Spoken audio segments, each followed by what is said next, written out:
मूल तालुक्यातील गडीसूरला चुरूड तुकुम येथे गावाशेजारी असलेल्या मेंढ्यांच्या कळपावर मध्यरात्री लांडग्याने हल्ला केला। या हल्ल्यात 30 मेंढ्या जागीच ठार झाल्या तर 10 मेंढ्या जखमी झाल्या। मेंढ्या नितेश मैसू एगावार यांच्या मालकीच्या असून या घटनेमुळे मेंढपाळांना लाखो रुपयाचे नुकसान झाले आहे।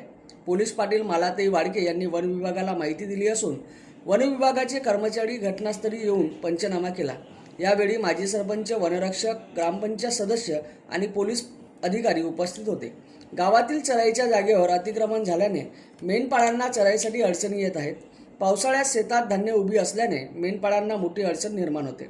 परिसरात जंगल नसले तरी हिंस्र प्राण्यांचे धोका कायम आहे।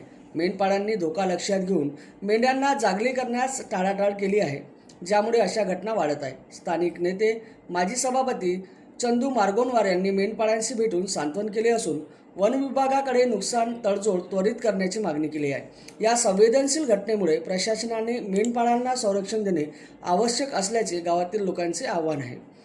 सह्याद्रीचा राखणदारसाठी मूलवरून रोहित कांबळे।